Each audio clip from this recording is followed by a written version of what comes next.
All right, here we go. Looks like we are live. Welcome, everybody, to Standing for Truth. My name is Donnie B, and I am your host and moderator for this next round in the 2022 Evolution Debate Challenge series. Tonight, I have Jackson Rowe and Dr. Dino here with me to debate dinosaur to bird evolution. So, always an exciting topic. And Jackson Rowe, one could say this is the return of Jackson Rowe. It's been a while, been a long time. It's nice to see that you're doing well. So why don't we start with you in terms of not your opening statement, but just a brief introduction, a little bit about who you are, a little bit about your channel, and how have you been? Hey, Donnie, Kent, I've been doing good. Part of the reason I've been gone for so long is I was sentenced for some exotic animal related things that I did. That's kind of a long story, but kind of interesting. But that's basically where part of the reason where I've been. Also, kind of just fell out of interest with debating for a while, but kind of back with it. So yeah, I've been doing good. Looking forward to this debate. I think it's an interesting topic. So that's pretty much all I have to say. Well, I'll let you take it back.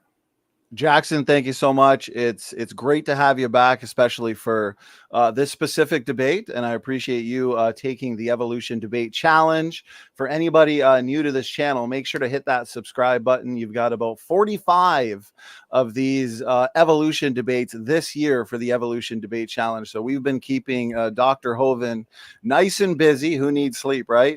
Kent, how have you been? Brief introduction and a little bit about Dal, brother. Yes, sir. Thank you. My name is Kent Hovind. I've been a Baptist preacher 48 years and taught high school science and math for 15 years. We believe the Bible's true. We're building a Christian campground, Dinosaur Adventureland, in Lenox, Alabama, straight north of Pensacola, 70 miles. We think the evolution idea is dumb. Come on by and see our Dinosaur Adventureland. We have a science center with 12,000 square feet of all kinds of fun activities to do. We give the safari tour outside around 140 acres. It's a blast, all kinds of cool stuff. We just want God to get the glory for his creation. We get people saved, and 250 now. I got to change the number. Baptized so far. So come on down, take the tour, and it's amazing here. So I've been fine. By the way, somebody gave me the hat. Come to DAL, Ra. Come on down. We'll give you the tour. So we have nothing to hide here. We just want to give. We believe God made everything. We think any other answer is dumb. Okay, go ahead. And then you and Ra can have a live debate right there in studio at Dal. Anytime. Sounds awesome. Okay, well, real quick, couple shout outs. This is a busy, fun week for evolution debates.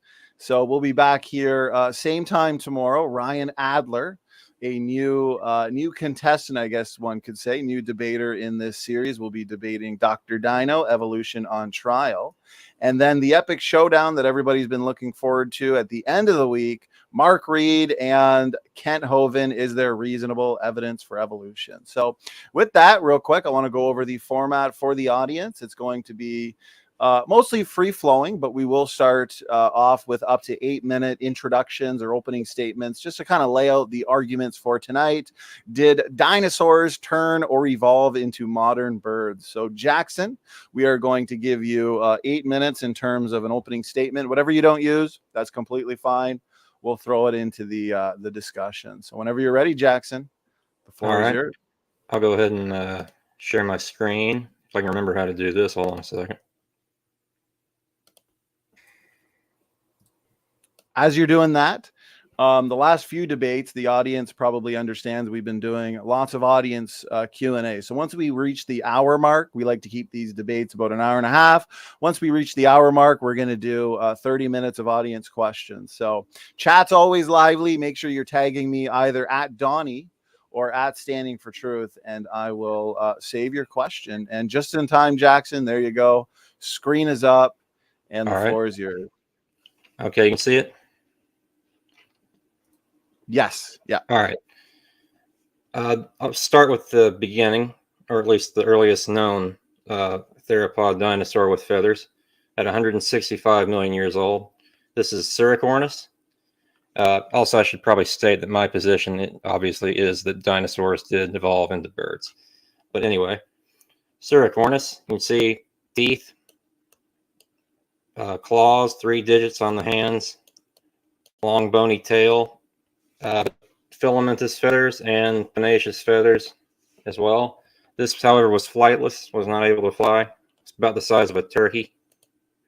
This is what it would look like in life.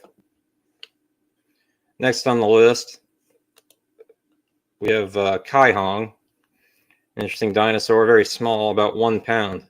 So it was very bird-like in regards to size, but obviously it's not very bird-like skeletally. You see the skull resembles Velociraptor a little bit, but has a nasal crest, almost like Allosaurus. You can see from the fossil impression it had large pinnaceous feathers, especially on the tail. But this one was probably also flightless. Well, it was flightless. It possibly was able to glide, but maybe not. This is a recreation of what it looked like in life. They know some of the coloration from fossilized melanosomes on the feathers, so this is close to the real coloration. Next, 160 million years old, this is Anchiornis. Again, classic dinosaur skeleton, theropod, but pinnaceous feather impressions. This one's known from hundreds of specimens. I guess it shows this picture. This is about what it looked like in life, again from fossilized melanosomes. This is the actual color it was, black and white. Pretty interesting to know that this is how it really looked. Next in the lineup, living around the same time as Anchiornis, this is Eosinopteryx. This is another small one. And again, you see teeth, claws, long tail. This is just some skeletal mock-ups of some of the feathered dinosaurs from around this time, about 60 million years ago, except for Anchiornis, which is about Archaeopteryx, which was about 150. You got Aornis, which was similar to Anchiornis, Zhaotingea, Eosinopteryx. And of course, you have Archaeopteryx, about 150 million years ago. This is a bit more bird-like, but still not quite yet what you would really call a true bird. Still had teeth, the digits, the tail. But then you get to things like Confuciusornis about 120 million years ago, which at this point was essentially a bird. It had a beak, a pyga style instead of a long bony tail, but it still had 3 unfused digits. And this was a male. The males had these long tail feathers. Females didn't have those. This is also known from hundreds of specimens. A recreation of what that would have looked like in life. Those were some of the bird evolutionary lineup. There's some outliers of feathered dinosaurs I'm going to show here. This is Changyuraptor, the largest of the Microraptoria feathered dinosaurs. Had 4 wings, 2 sets of wings. This is about what it looked like compared to a cat. Unlike you guys, I don't believe cats and these lived at the same time, though. That's the one distinction.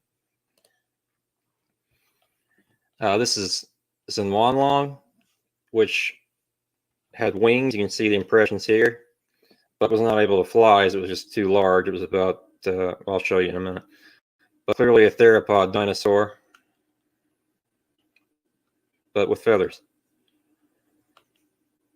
That's its approximate size, about 6 feet long. And there's Tyanuraptor, again another obvious theropod, but with feather impressions. And its approximate size compared to a cat. This is Wulong, which was a smaller one, but still obviously a theropod dinosaur. Zoom in on the skull there, you can really tell from that. But again, 2 sets of wings. This is a glider. And interestingly, it had a long set of tail feathers, 2 long tail feathers. It's about what it would have looked like in life. This is Sinocalliopteryx eating a Confuciusornis. This will be brought up later, I'm sure, about a temporal inversion argument. I'll go into that more in a minute. This is a fossil of Sinocalliopteryx, about 6 or 7 feet long, I believe.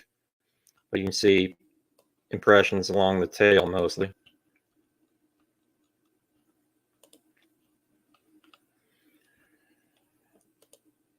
Now, those have been called birds before, but it's hard to call this a bird. This is Utyrannus, a 20-foot tyrannosaur found with feather impressions. 2 juvenile and 1 adult specimen were all found to have feather impressions on portions of their body. Some could claim they're collagen, but they were about 8 inches long, some of them, so they're far too long to be collagen fibers. That's not even the only tyrannosaur species with feathers. That's just the only one I included. Aside from feathers, their breathing systems were incredibly similar. They had air sacs in their vertebra and pelvis, like modern birds, kind of a flow-through breathing system, unique to birds today. And I'll just head off the temporal inversion argument. See, you'll say that things like Sinocalliopteryx lived alongside things like Confucius ornis, which is true. You'll say that feathered dinosaurs lived alongside things that appear to be more bird-like. How is that possible if they evolved from those? Well, there were 2 lineages that split around this point. I just drew this to illustrate it.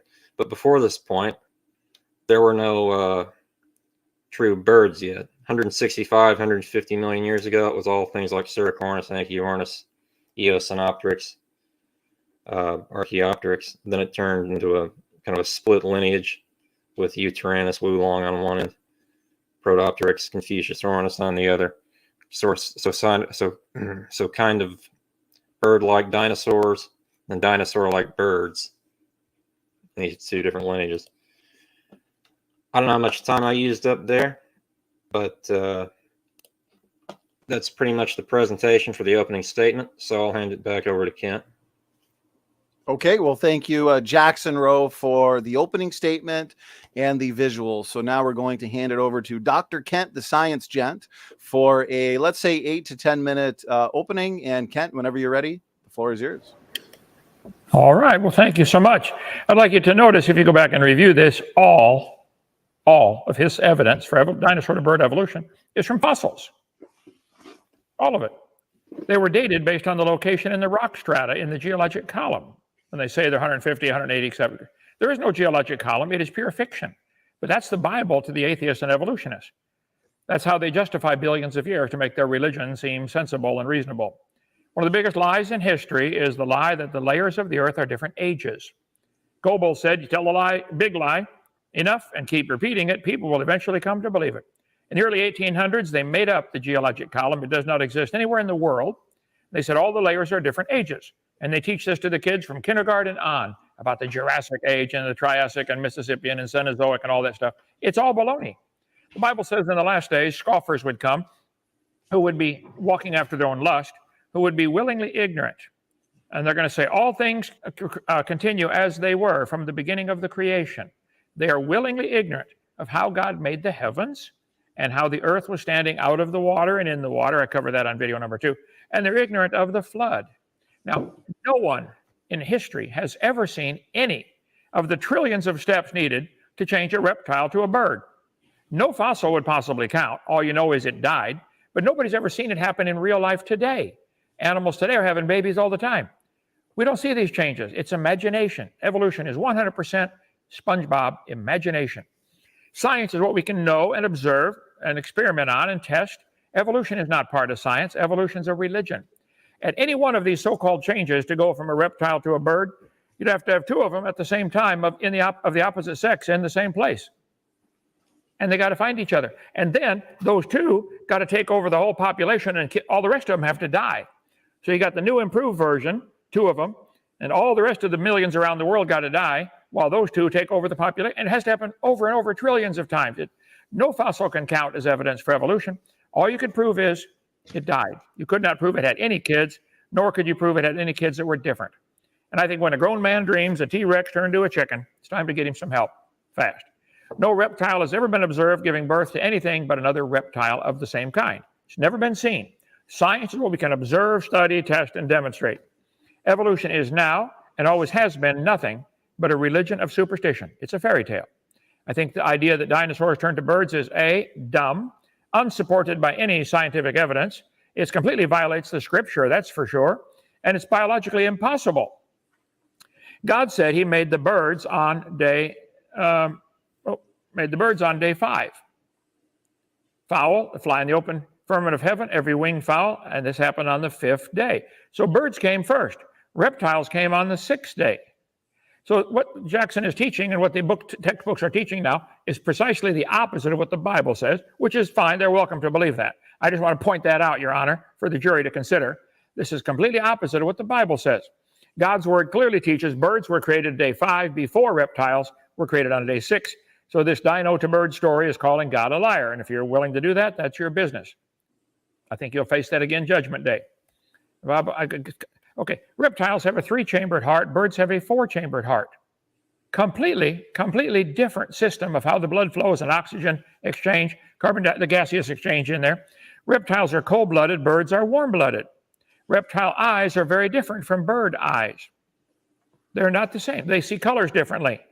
They're just not the same. So in order to, you got to change everything about the reptile, just about, to turn it into a bird. The fact that there are some fossil similarities in skeletal structure, that's a common design. That's proof of a common designer, not a common ancestor. Okay? Reptile brains are very different than bird brains. They're just not the same. So to change from one to the other would require trillions of intermediate little steps, not only in the physiology of the brain, but in the gene code to make it. The genetic code has to change. Reptiles walk on 4 legs, birds walk on 2. The lungs are totally different. Reptile lungs on the far left, bird lungs on the far right. How's that going to change step by step? And remember, each little change, you got to have 2 of the opposite sex in the same place at the same time. They got to find each other and be interested. Then those 2 have to take over the whole world's population every time there's a little change. Every time, okay? Respiratory physiology of how they exchange gases, the carbon dioxide and oxygen in the lungs, is just totally different. The Bible says, Jesus said, you're of your father the devil. When he speaketh a lie, he speaketh of his own. He's a liar and the father of it. Satan has to be laughing that people are gullible enough to believe the lies. All matter and energy came from nothing, or a dot smaller than a proton. Right. That's got to be one of the dumbest theories in the world. Life came from a rock. I'm sorry, I got to change that. Rocks, plural, okay? Dinosaurs turned to birds. Hitler said, you tell a lie long enough, loud enough, and often enough, the people will believe it. They're more likely to believe a big lie than a small one. Dinosaurs alive as birds, scientist says. Oh, a scientist said it. Well, this is absurd. This is lie number 57 of my lies in the textbooks on my video number 4 in my series, Lies in the Textbooks. It's not true. It's dumb. There are all kinds of differences. Modern birds are found in layers with and lower than dinosaurs. So if you think they changed, you got a problem here. Scales and feathers attach to the body very differently, and they develop from different genes on the chromosomes. So here you got reptile scales, several different types of them, fish and reptile scales. Just each scale is stunning in its complexity. A scale is amazing. If you study it under the microscope, they're awesome. Reptile skin covered with scutes or scales are formed in the epidermis. So the scale, I'm going to run out of time here. The scales and feathers are very different. But the textbooks teach the kids bird feathers evolved from the same scales that protected dinosaurs. That's just absolute imagination. Nobody's ever seen that. Why don't reptiles are still having babies today? Let's see a reptile get some feathers today.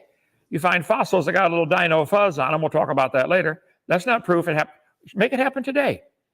Reptiles are still having babies all the time. Let's see it. You really think that evolved by chance? You really think the scales turned into a feather? Feathers and scales are both made of the same protein, keratin. Doesn't prove a common relationship, proves a common designer, not a common ancestor. Birds have a 4-chambered heart. Most reptiles have 3. Reptiles lay leathery eggs. Birds lay a calcium-covered egg. Reptiles are cold-blooded. Birds are warm-blooded. The differences are stunning. The hips are very, very different. The problem, let's see, the evolutionary origin of birds is largely a matter of deduction. There is no fossil evidence of the stages through which the remarkable change from reptile to bird was achieved. The experts strongly disagree about the evidence. We don't observe it today. All they have for evidence are stories of how it might have happened. It violates observable science, God's word, popular opinion, and common sense. Chromosome number is different. There's a great book has a whole chapter just on this topic. the icons of evolution. The bird to evolution story is fairy tale. Didn't happen. God designed everything. They bring forth after their kind. Birds today, when they have babies, come out to be baby birds. Every time. Reptiles, when they have babies, turn out to be baby reptiles.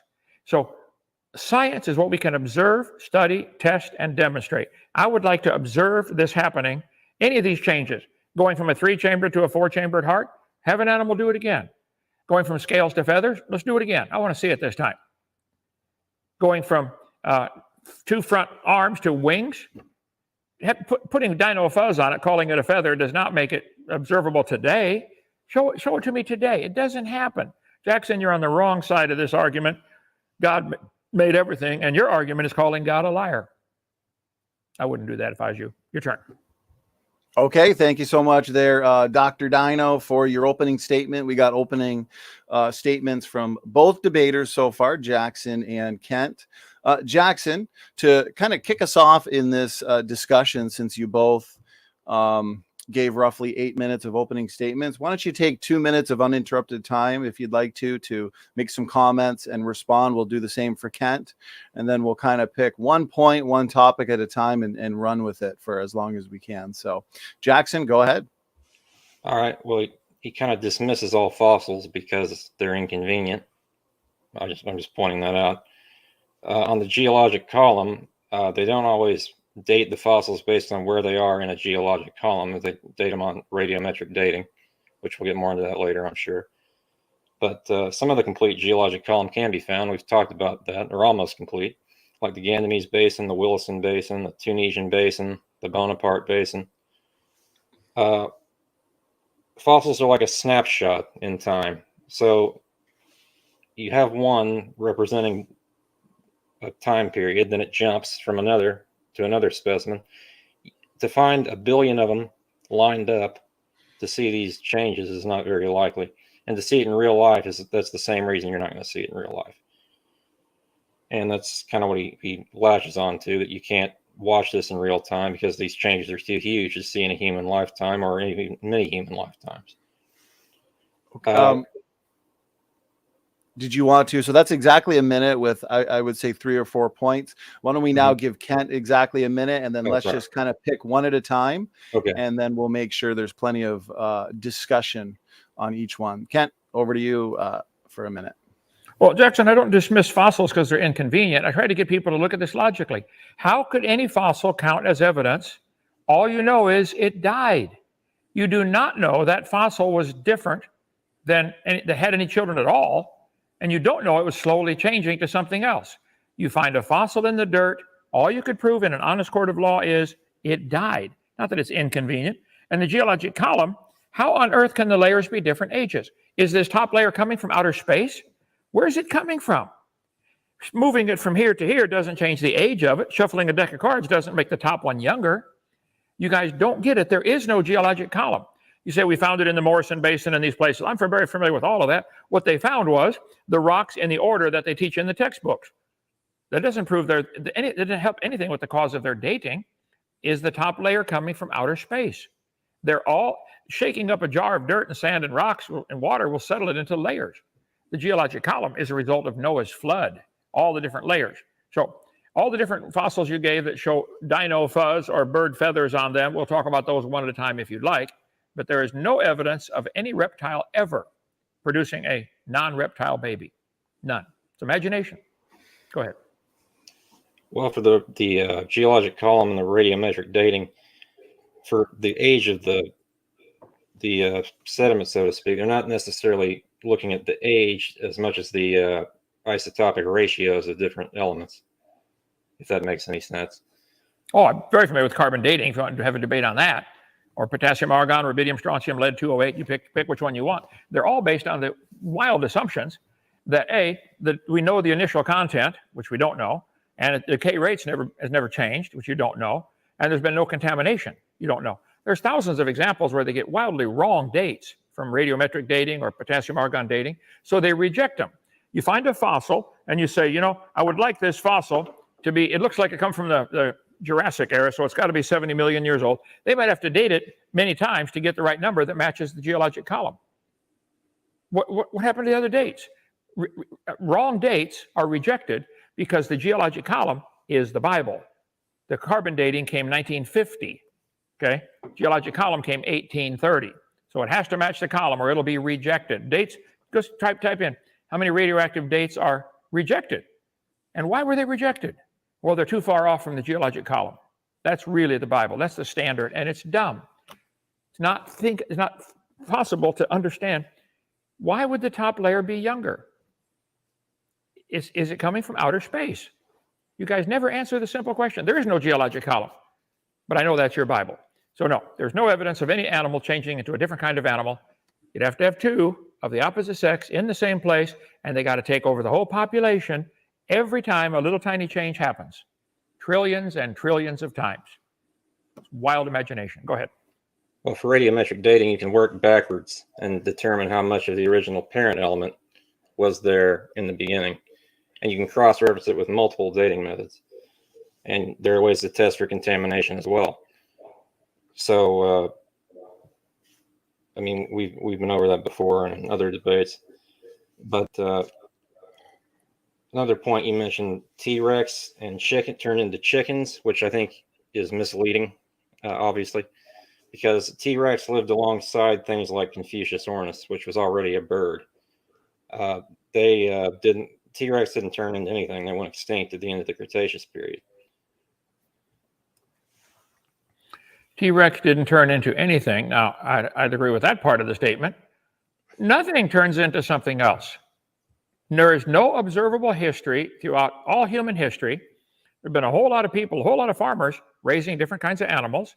Probably into the billions, maybe trillions of different animals have been observed having babies. And they're always the same kind. They've worked and worked and worked to get varieties of cows, and they now have 400 varieties of cows. Some give more milk, some more beef, some can handle the heat better, some the cold better. They're stuck. They can't get past cow. That's all that ever is observed. All we've ever seen we got chickens. A lot of people raise birds for various things. We got all kinds of birds here, canaries and macaw, and I don't know what all we got, pheasants. And they always turn out to be the same kind. Our pheasant had laid eggs, and they were not pheasants, parakeets. No. What am I trying to say? Peacocks. And they turned out to be baby peacocks every time. So it is just imagination. Even if it's true, it's not science. It's not something you can observe, study, and test. So you're looking at something historically and trying to squeeze that into the category of science, and it's not science. It's imagination. Let me ask you a question. Would many small changes over time equate into a big change?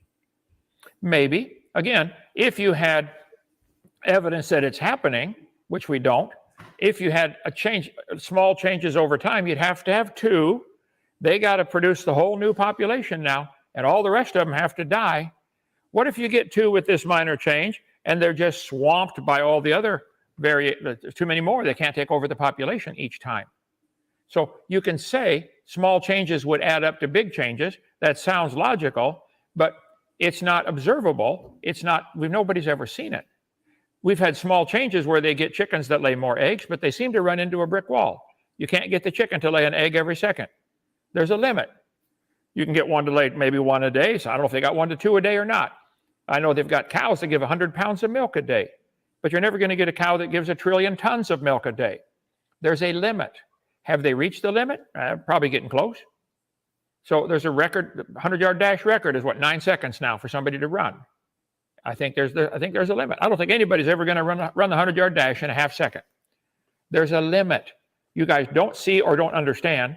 Yes, we see changes. They don't add up, first of all. And the changes are limited. We're stuck with the dog kind. There's 300 or 400 varieties of dogs, still dog. Little ones, big ones, still dog. So these changes do not add up, and fossils certainly don't count as any evidence for it. You said that the dinosaurs were not warm-blooded, that their lungs were not similar to birds. There's evidence that they were, in fact, warm-blooded theropods, and their lungs, I pointed out in the debate opening, were very similar to birds with air sacs and etc.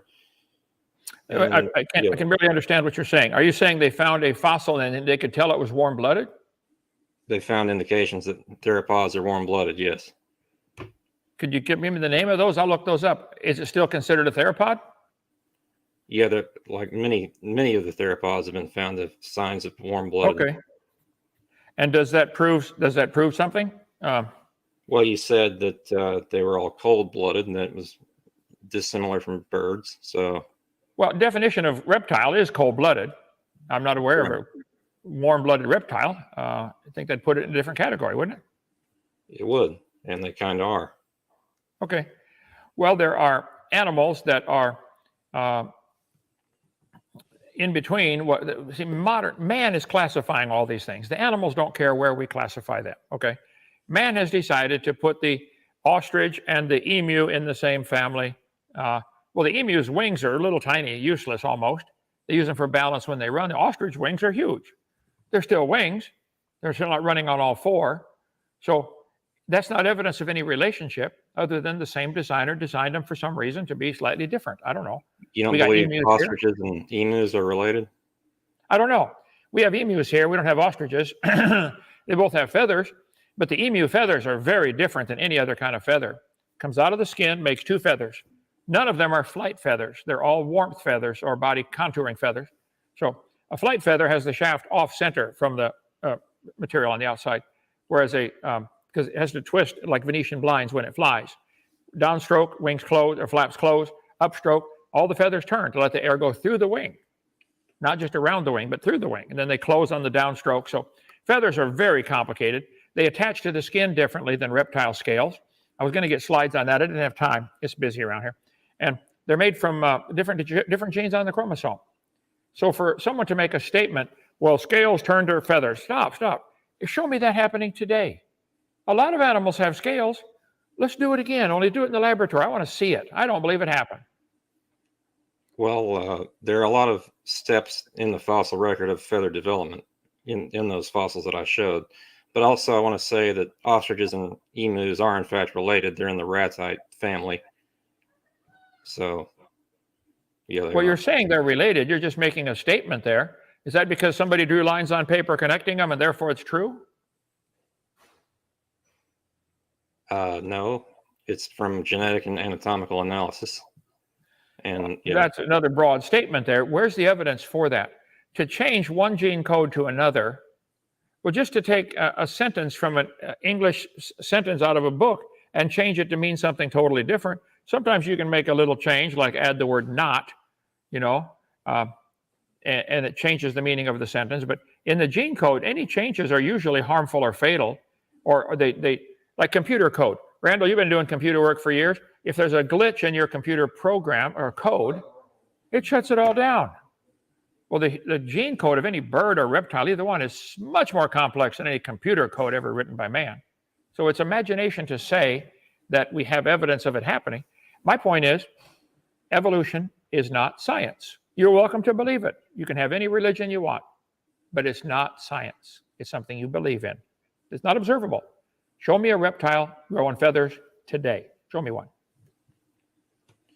A reptile growing feathers today is kind of a difficult thing to ask, but also you said, this is just kind of a nitpicky thing, but reptiles lay leathery eggs, which is not always true. Some reptiles have hard-shelled eggs. Okay, if a reptile lays a hard-shelled egg, you may be right on that. I don't know. I couldn't find any, but suppose you're right. That still wouldn't prove any relationship to birds.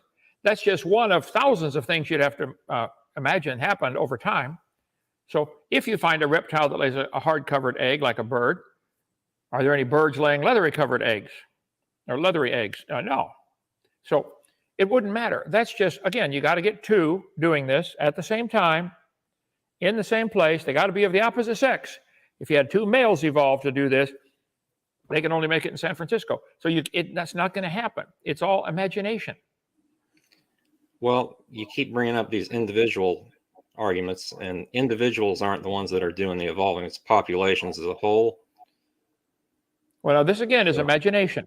So not only all of them get the same idea to change slowly, to turn a scale to a feather.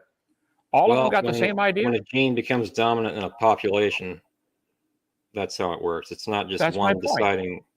If it happens to one of them, a mutation that's starting to turn the scale to a feather, it has to happen to all of them at the same time. How do the ones in Africa know the ones in South America are doing this? They got internet. Hey guys, we're going to change our scales to the feathers now. Populations. Well, this is a broad statement with no observable evidence. That's all. I wish you guys would see. It's not ever seen. It's something you believe in. Very great. Let me get my slides back up. Scales and feathers. So it's imagination. We don't see it. Science is supposed to be what we can observe. Okay, I will check and see if there are any warm-blooded birds. I'm not aware of that. Or reptiles, I mean. Warm-blooded reptiles. The eyes are different. Everything. The way they see colors is different. The brains are very different. So it's just, you're saying the whole population has to decide to change from a reptile brain to a bird brain? Well, then, why do we still have reptiles? If the whole population changed, apparently they didn't, because we still got reptiles. Well, not the whole population doesn't mean the entire Earth biosphere. It means a population of this animal. So I think you're not understanding that. It's not. So it's like a branching out. It's not a linear thing. No, I understand what you're saying. I'm not believing it. Show it to me. Make a reptile lung turn into a bird lung. Birds require a lot more oxygen to fly. They have a very different lung system. Would you say that a theropod dinosaur is a reptile? Is a theropod dinosaur a reptile? Mm-hmm. Well, let me do some research on that. Is it considered in the... Who decided to classify it that? Do they only find them from fossils? Is that all we know about? Are there any theropod dinosaurs running around today? Yeah, they're called birds. It's called birds. Oh, here we go. So you concluded based on your fossil record again. Okay. I don't have an answer to that. I'll check on that. Is a theropod... So my point was, you seem to be indicating that theropods were reptiles, and if that was the case, then I've already shown you a reptile with bird-like lungs. Well, you showed me a fossil, and I point out, Your Honor, you don't know that fossil had any kids. How could you prove it had any children at all? Well, sure, that individual, sure, you can't prove that. But you prove it's part of a population and maybe that species died out and didn't move on, but maybe another one did that was similar to it. Again, this is a just so statement. This is not tested in the laboratory. See, science, well, we can observe and study and test. I'd like to test that. Otherwise, it's your fairy tale. It's a story. I'm not getting computer signal in here to Google theropod to see exactly what evidence there is on that. But I'll get stuff ready for the next time. All right. Well, so would you agree I gave many differences between birds and reptiles? First of all, do you agree there are differences between birds and reptiles today? Today there are, yes. Okay. Are these pretty major differences? The brain structure, the heart structure, 3-chambered to 4-chambered, the way the blood flows through the heart. While it's slowly changing, it's going to die.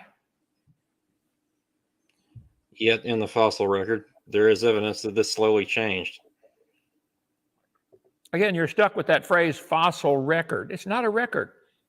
When you find fossils in the ground, they don't have a date on them. They don't have they don't have an age on them, and you don't know it had any children. They can't talk. All you know is it died. You couldn't prove it had any children that lived, and you certainly couldn't prove it had children that were different. Okay. Theropods. Here, I got it. Okay. Dinosaur clade categorized by hollow bones and 3-toed claws on each limb. That's another interesting thing. They had hollow bones like birds. I'm sorry, I can't understand what he said. They had hollow bones like birds. Yeah, okay. Let's suppose there are some theropods with hollow bones like birds. Does that therefore prove a relationship, or could that prove a common designer?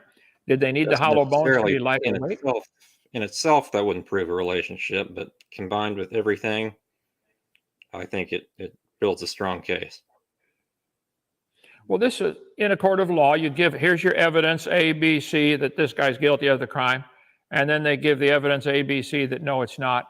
And an honest judge would look at that and say, that could just as easily be from a common designer. Maybe they need hollow bones to be lighter weight.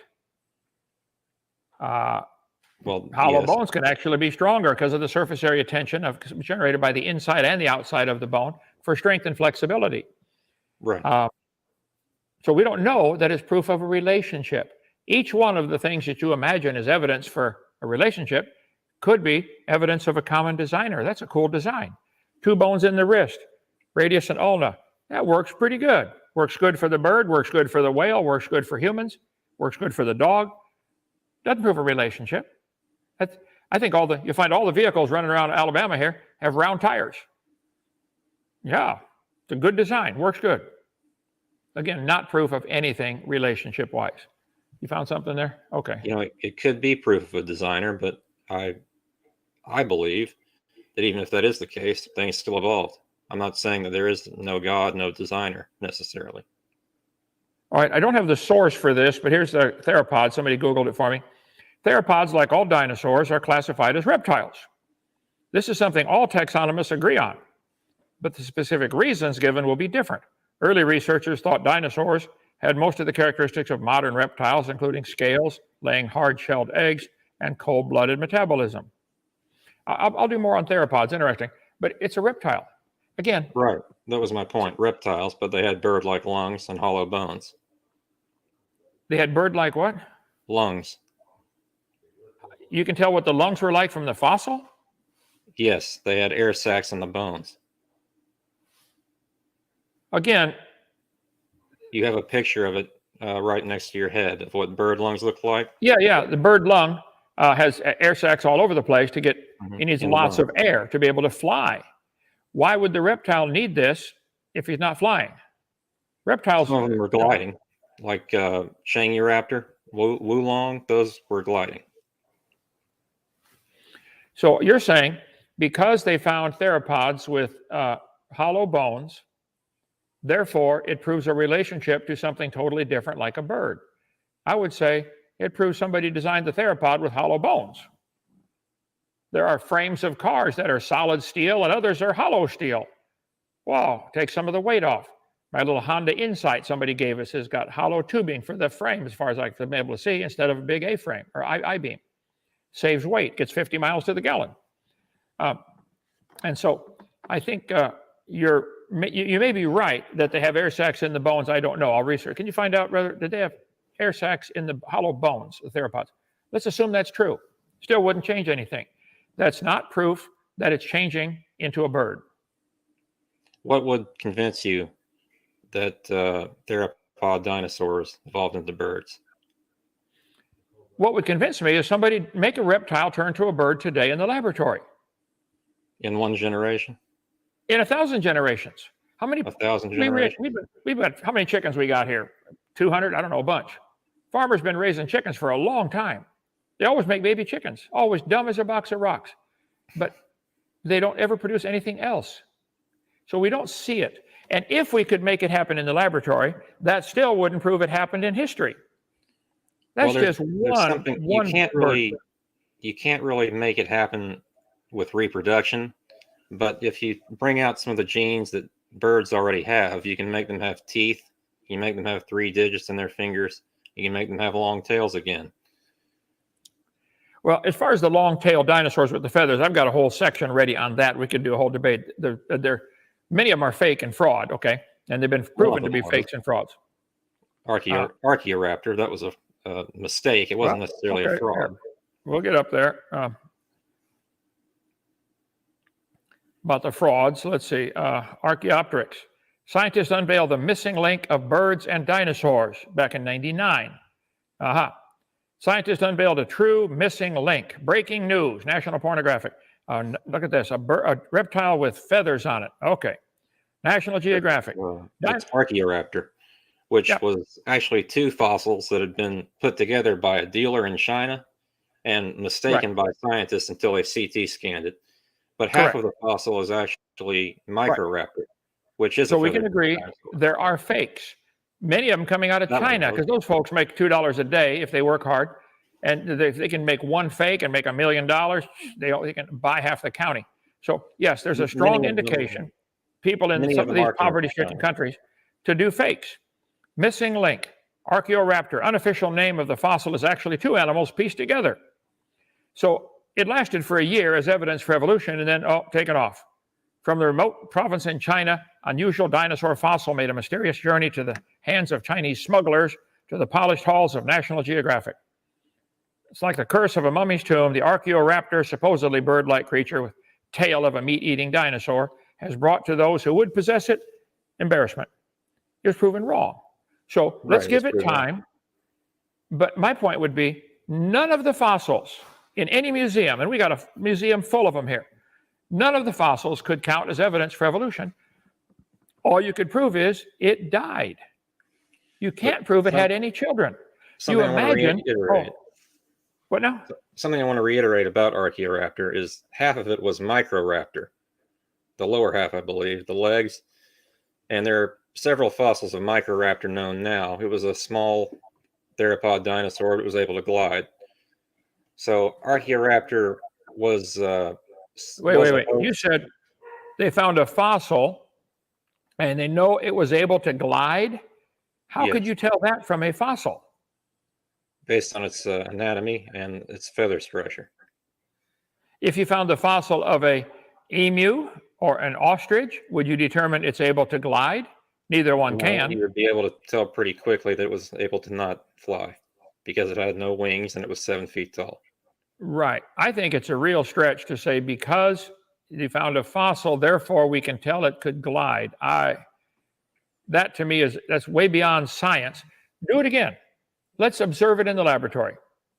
Make one of those, make a reptile turn to an Archaeoraptor, and let's watch it glide. That's science. This is where you guys don't understand. Your religion of evolution is fine, but it's not part of science. Let's see. They added the tail, another fake tail.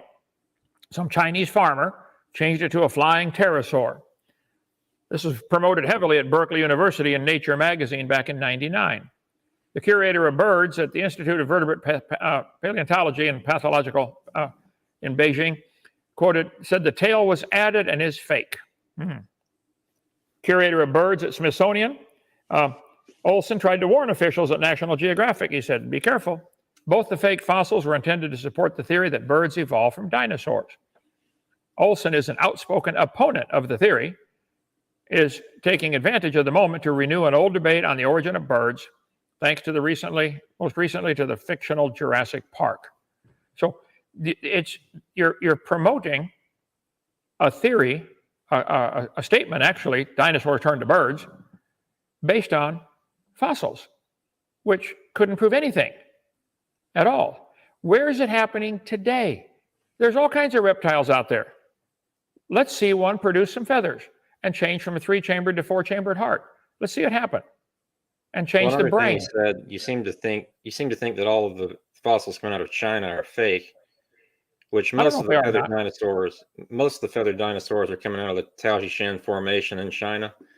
But there's at least one that I know of, Siramimus, which is a feathered dinosaur discovered in Germany. So some German guy faked one too? Is that what you're saying? Is that what you're saying?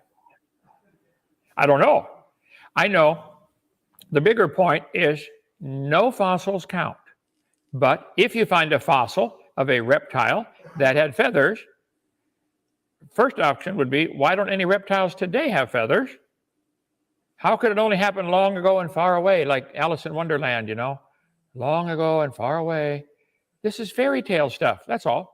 No, I think it's interesting. In one breath you say fossils don't matter, but then you say they're all fake.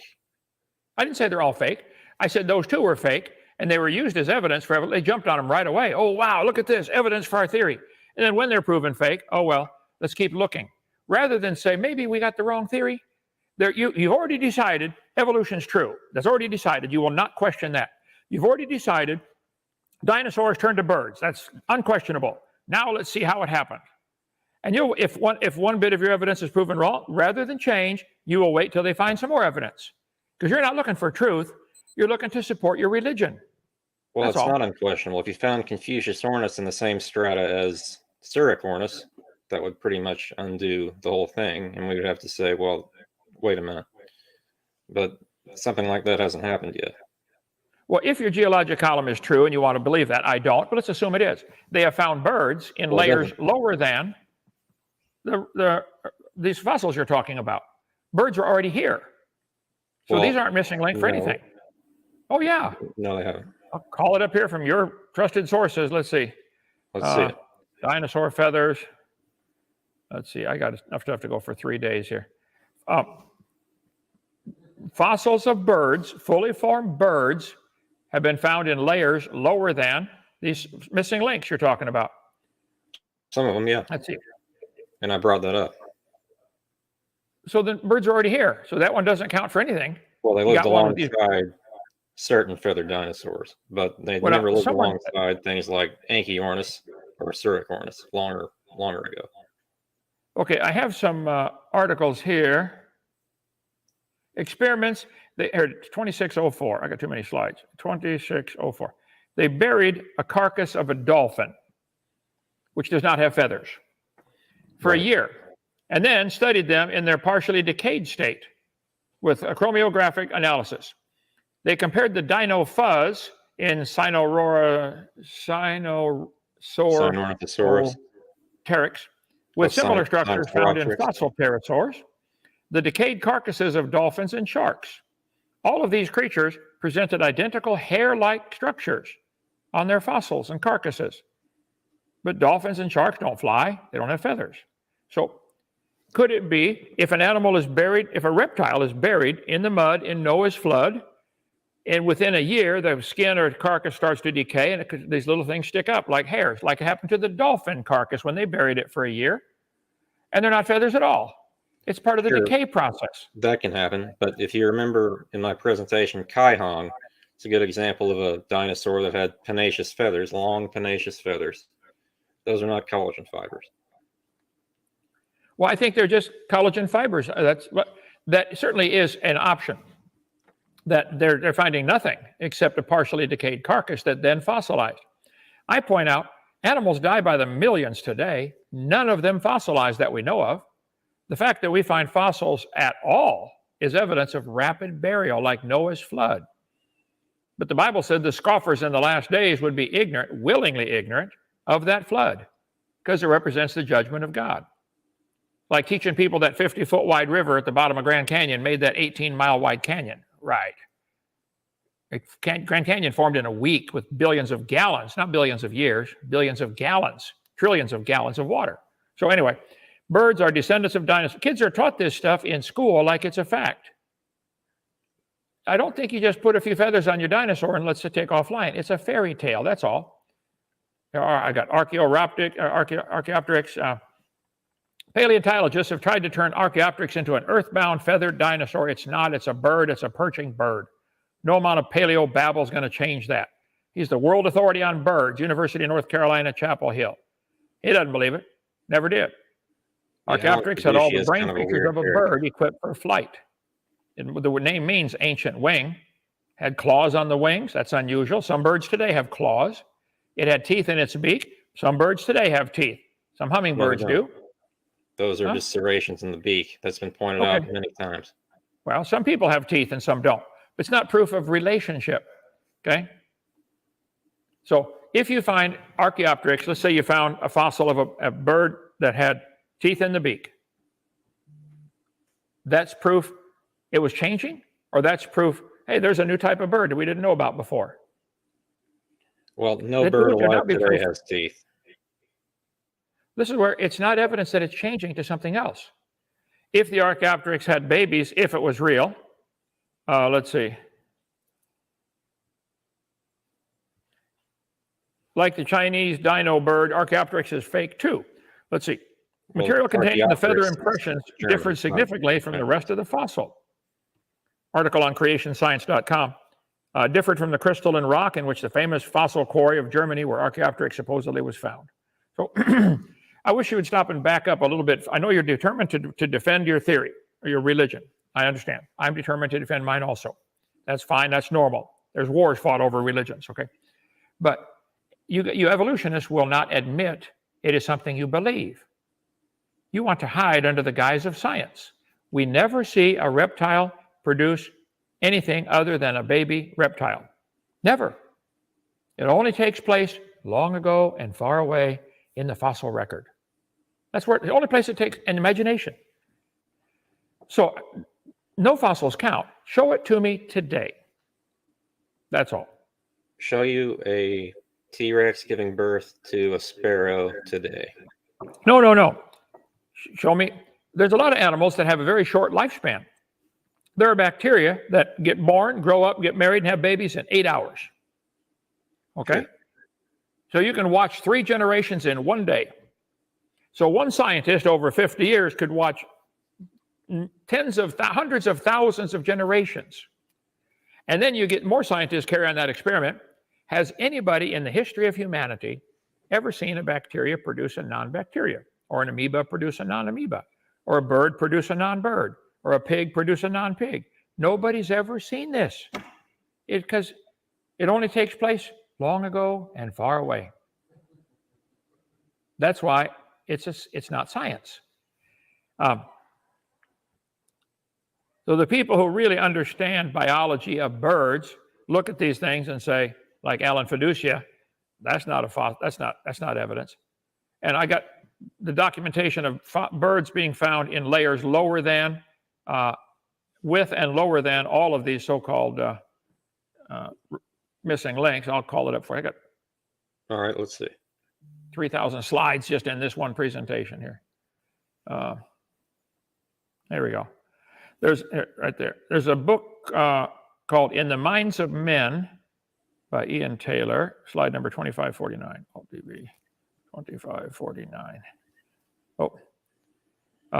I think it's on my shelf right there, brother. Can you find that? In the Minds of Men, Ian Taylor. He shows from Nature magazine, where they talk about this, Nature magazine, June 18th, 1999, where they find modern birds in layers with and lower than dinosaurs. What are the species? What were the species? Yeah. Oh, I don't know. I'll find out. We'll get the book, and I got how many books in my library here? I think if we know the species name, that'll be kind of revealing as to what this is talking about. Suppose a human bone was found in the very bottom layer of your imaginary geologic column. What would that do? It would disrupt the theory of evolution pretty badly. It would disrupt it pretty badly. I agree. What about their footprints? Or the footprints, they have been found, yeah. Okay, anyway, so your evidence for evolution was fossils, and I would point out none of them count because it's not observable today, and we don't know those fossils had any kids. You don't know it's transitional between anything. You're imagining this. Even if it were true. What? I'm sorry, what? Let me ask you one more question. Do you believe that Uranus, because it had feathers, it would have to be a bird? No. Our modern classification system has everything with feathers put into the bird category. Here we go, right here. In the Minds of Men, Ian Taylor, page 155 of the book, which is, let's see, with 400, 500 pages. What are those species?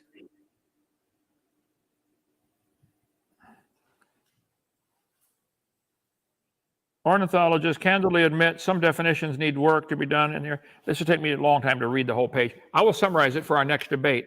But anyway, this is the documentation I'm referring to on the screen right here. The book is readily available on internet. In the Minds of Men by Ian Taylor. I don't know if we sell this or not. We used to when I was in Pensacola. Okay, I will have to look at that. Okay. It was very expensive is the problem, but it's a good. So suppose it's true that some fully formed birds were found in layers before the Jurassic. Would that also disrupt your geologic column? The earliest birds are the early Cretaceous, but feathered dinosaurs appear in the late Jurassic. Well, again, like I pointed out at the very beginning in my intro, Your whole theory is based upon this geologic column, which is, how can a layer be a different age? But you're using the geologic column argument against itself. Well, I'm trying to get you to see this from all. I'm trying to get you to see this from all sides. It is imagination.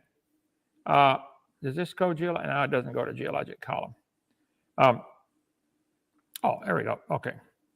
So it's all based on this idea that the layers are different ages. I keep asking the question, where are these new layers? Why are they younger? Did they come from outer space? If they just got moved from one place on planet Earth to another place on planet Earth, that didn't change the age of them. Shuffling a deck of cards does not make the top card younger. No, it doesn't. This is not younger than the rest of them. So they usually don't date sedimentary rock, they date igneous rock.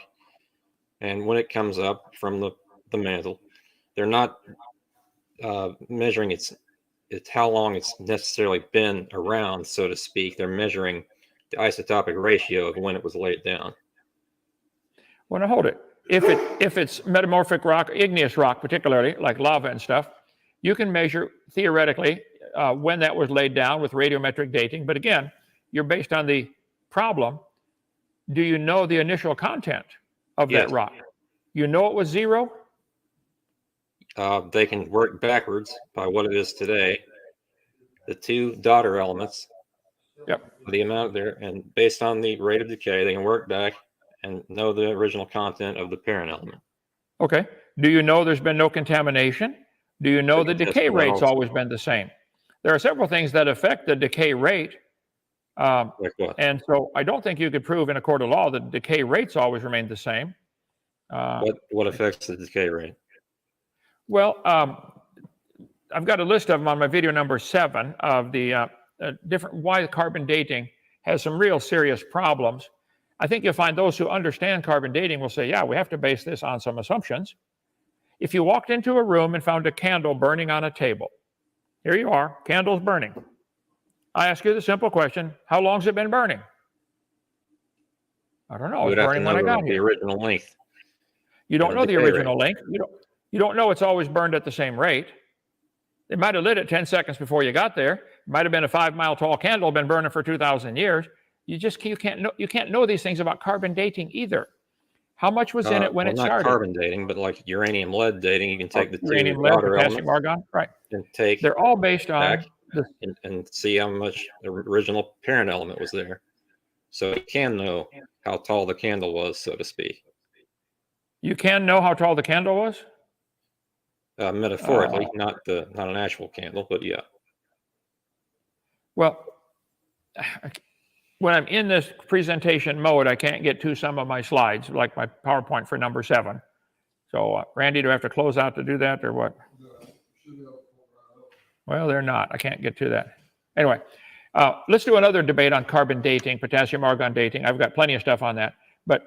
And I give examples where the dates are wildly wrong. And how do you know they're wrong? Well, they don't match the geologic column. See, the geologic column trumps any carbon dating or potassium argon or rubidium strontium or lead 208. When Mount St. Helens erupted, they tested fresh samples of lava and they watched it come out, and it gave the wrong dates. Well, then how do you know the ones from Vesuvius give the right dates? That was 2,000 years ago. How do you know? The ones we watched happen didn't work. And they've gotten the right dates. I'm sorry, what? They've tested the ones from Vesuvius and have gotten the right date because they know when it erupted based on historical records, and they tested it and got back to that year. I'll tell you what, let's get a lava sample from Vesuvius. We know when it erupted historically because they kept records. And let's break it up into 10 samples, send it to 10 different laboratories. Don't tell them where it came from. Walk into the lab. Here's the rock. How old is it? I can tell you right now, the first question they're going to ask is, where did you find it? Not going to tell you. Dating. Well, maybe a little bit. Could they take a rock sample or a igneous rock from a volcano? I won't tell you anything about it. Here's the rock. How old is it? You're telling me they could use radiometric dating to give an age for that rock, and if we gave it to 10 different laboratories, they would all come up with the same number? Yeah. You think so? I think so. You need to study that one. You're dead wrong. They get different dates. Cross-reference them with multiple dating methods if you're not sure. Well, if there's any question and they're not sure, then this isn't real observable science. This is the point. And all it takes is a shade of doubt in a court of law, not guilty, Your Honor. We can't prove him guilty. You can't prove the age of anything. And all these dating methods were invented in the last 70 years. All of them. Radiocarbon dating, Willard Libby invented that, University of Chicago. All of them are recent compared to the geologic column. So that's my point, is that the geologic column is really your Bible. And you're welcome to it. I don't choose to believe in it, but you're welcome to believe in it. I'm sorry, I cannot get to it right now. I'll get back where I was. Okay, so did I cover all? You said the evidence for the debate tonight, dinosaurs turned to birds. All your evidence is a bunch of fossils. None of them count. Categorically, they can all be thrown out. You don't know they had any kids. I don't know if the ones had any kids. Well, those, I assume they didn't have any kids because they were killed in some event that fossilized them. Maybe they had kids before that, but after that, I don't think they did. But they were part of a population. That much we know. Well, you don't know that because if they're slowly changing to be something new, then maybe they're not part of a population anymore. Well, they're brand new. Understand. I know you don't believe in it, but then you don't even understand how evolution is supposed to work. Oh, I understand what you say happened. I understand it way better than all the evolutionists. It's imagination. You don't seem to realize the individual and population distinction with that statement. That was my point. If one individual, so all the individuals in this population got the same mutation at the same time? All of them did? Okay. No, it spreads through a population. In order to spread through a population, the ones with the new improved genes have to take over and all the rest of them have to die. What about the guy next door that doesn't have the improved gene? This is Adolf Hitler thinking. It takes over time. It doesn't all happen at once. And you keep linking this stuff to Nazi type stuff. You mentioned that several times. I just find that interesting. Adolf Hitler strongly believed in evolution, this theory you're teaching, and he thought, hey, we are the improved species. Look at us, blonde-haired, blue-eyed German. Let's kill everybody else to speed up the process. Do you really think he did what he did because of evolution or because he was a vehement racist? Because he was what? A vehement racist. Being a what? A racist, a huge racist. Do you think that was more of a racist factor? Well, that's what racism is. It's belief that one race is superior because of the skin color. You're saying one reptile was superior because it started to grow feathers. Oh, well, let's kill all the ones that don't have feathers. I'm saying they're different. They fill an ecological niche. I'm just not the microphone or something. I'm not, or maybe I'm getting old and deaf, but I'm not understanding what you're saying. I'm not hearing it. What was the last thing you said, Jackson? If you want to reiterate it. They're not better. They're filling an ecological niche. Okay, so you have all these reptiles. One of them starts to grow feathers because of a mutation. Now, you still got a world full of reptiles, so it has to spread through the population. That's code word for everybody else has to die. Not necessarily. I mean, population can split, and some populations remain unchanged relatively. Other population go on and with this new mutation and change more. Would you agree? Okay. Would you agree if a reptile started to get a feather, you would have to have two, a male and a female, do the same thing at the same time in history, in the same place in a big world? Now you got a bigger problem. That's necessarily how spreading mutations works. You don't have to have two at the same time develop the same thing at once. Right. This is why your whole theory is based on imagination that it happened. Show it to me happening today. Tell you what, they've been trying to get faster dogs for a long time to race, the dog races that they have. Let's start to grow wings on a dog that he can fly around the track. So wings on a dog would prove evolution. Okay, make it happen. My wife's family raises dogs to sell. They get the pugs, the one that chased a parked car and caught it and caved his nose in. Okay, so they're useless in my opinion. All the mutations we've seen with dogs, they're still a dog, and it doesn't get any new information. It's a loss of information. Where did I have that? Right here. All right. So you agree that, say, a wolf and a maned wolf, a gray wolf and a maned wolf are related. They're both a type of wolf. I think if you take with wolves or dogs or coyotes or maybe even foxes, they can diversify to where they're no longer interfertile. They're still obviously the same kind of animal. A kindergartner will tell you that. It's got fur, doesn't have feathers.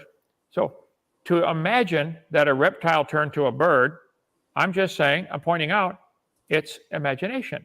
Even if it's true, we don't have any scientific evidence to show it. None. It's imagination, even if it's true. Well, yeah, even if it were true. Okay. You guys, do you believe Jesus Christ was the Son of God and came down to earth, became a man, and died on the cross?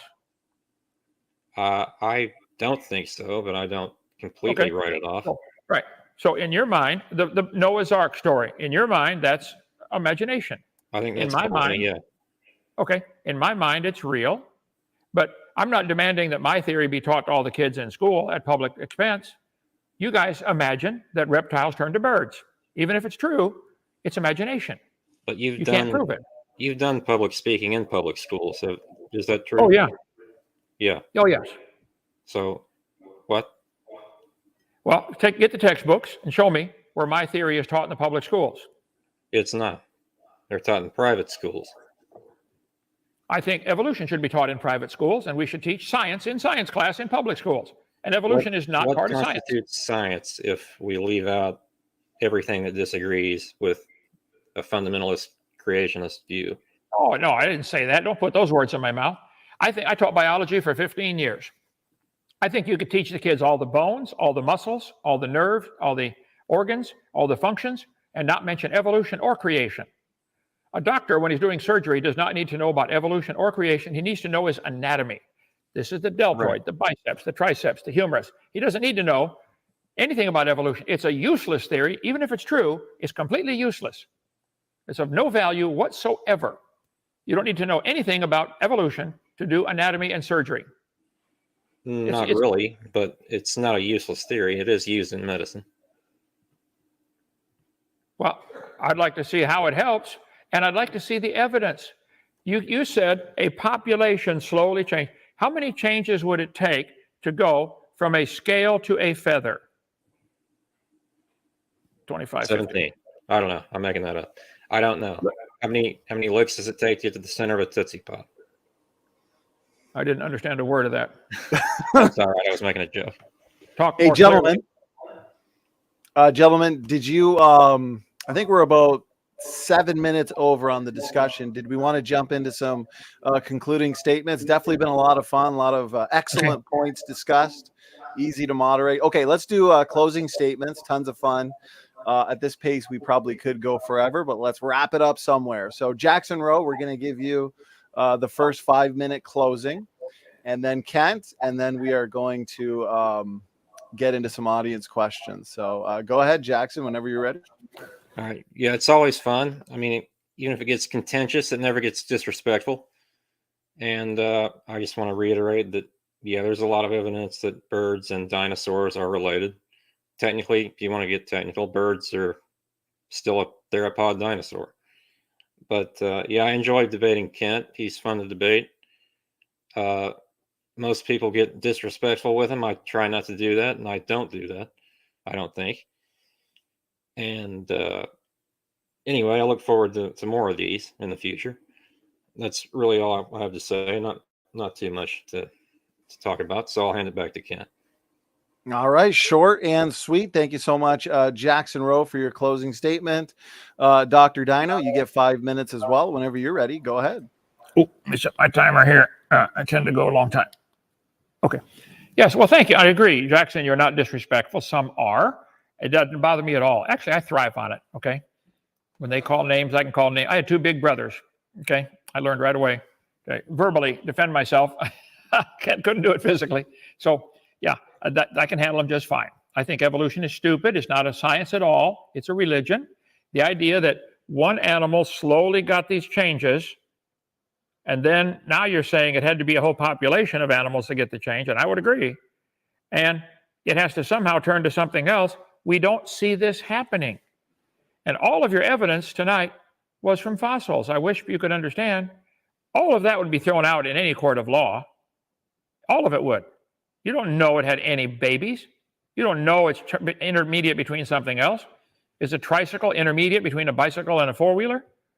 No, it's designed to be a tricycle. It's not intermediate. And there is no geologic column.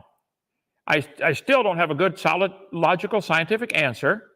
How can the layers be different ages if they're all on the Earth at the same time? Are these new layers coming from outer space? And moving it by erosion and redeposition someplace else doesn't change the age of it. All the layers are the same age. All over the world, petrified trees are found standing up, running through all these layers. We show that on my video number 4, lies in the textbooks about the geologic column. This geologic column is simply baloney. There's no such thing as a Jurassic period and Triassic and Mississippian. No such thing. It didn't happen. The Bible said the scoffers in the last days would be willingly ignorant of the flood. The world was overflowed with water. All the layers formed in 1 year. I can take these sand art things, turn them, and make 15 or 20 layers in seconds. Every grain of sand in there is the same age. Moving it to a new location doesn't change the age of it. I don't know how you guys can't get that. So I would say there is no evidence whatsoever of any animal changing to something else. No one has ever seen any of the trillions of steps needed to change a reptile to a bird. You got to change the brain, the heart, the scales into feathers, the 4 limbs into 2 limbs and 2 wings. You got to change the lungs. It just isn't observable. We don't see it. Even if it's true, it's not part of science. Just like I think Noah's Ark is true, but that would not be part of science because it's part of history. And evolution is not even a good part of history. It's imagination. You think it happened, great. But as I said before, you got to get 2 of the opposite sex in the same place, and the whole population has to change. And who would their kids marry? If you get 2 that have this change, they have babies. Who do the babies marry? Each other? No fossil counts as evidence. All you can prove is it died. You couldn't prove it had any kids. You certainly couldn't prove it had kids that lived and were not sterile. And you couldn't prove it had kids that lived that were different. So I think all of evolution is a nice fairy tale, but it has dangerous results. It teaches the kid, you're nothing but an animal. Oh, let's go act like animals. I show video number 5, the dangers of the evolution theory. Kip Kinkle and guys that did all the shooting at Columbine High School, those 2 guys, they were both strong believers in evolution. And they said they were trying to, because of evolution, it motivated their thinking. They said Isaiah Shoals was black. We're going to shoot him. Black people are inferior, or words to that effect. So I think it is dreaming that any reptile turned to a bird. No one's ever seen this happening. It's not part of science. I think this whole idea, as I mentioned before, is dumb. It's completely unsupported by science. It violates the scripture for sure, and it's biologically impossible. It doesn't happen. Not science. So you guys, I wish you'd say, man, I believe in evolution. I think dinosaurs turned to birds, and I'm going to teach that to my kids in a private school. Great. Go start a private school. Teach them whatever you want. It's got no business being in our public school system. All right. I'm ready for questions from the audience. All right. Thank you, Dr. Dino, there for your 5-minute concluding statement. Excellent debate. Very engaging.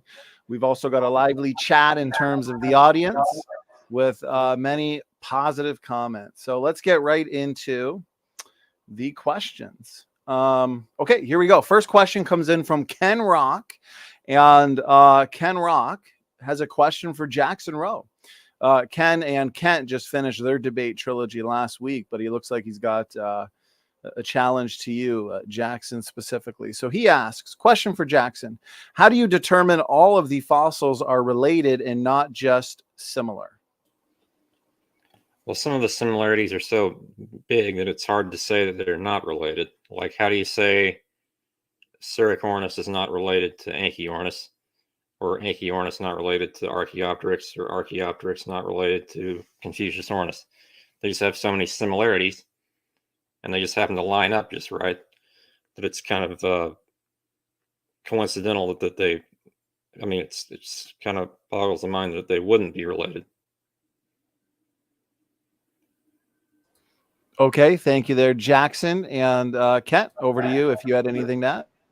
Well, I think quite a few Hondas and Toyotas have a lot of similarities. Are they therefore related? Or is that just a design that works? You're seeing the same thing I'm seeing, Jackson. You're seeing, hey, these look similar. And you're coming to the wrong conclusion. Oh, therefore they're related. I say, no, they have a common designer. That's a design that works. Round tires work great. So nearly all the vehicles got round tires. Some got treads and stuff, the tractors and stuff. But so it's a design that works. So I'm seeing the same similarities and saying, yep, I agree, they're similar. Now, does that prove, I'm going to have to unplug mine, I guess, to make it work. There. Does it prove a relationship? No. That's the conclusion you guys reach, and I think that's unwise. I don't think that's science. There we go. Yeah. There. Anyway, that's all I have on that one. Go ahead.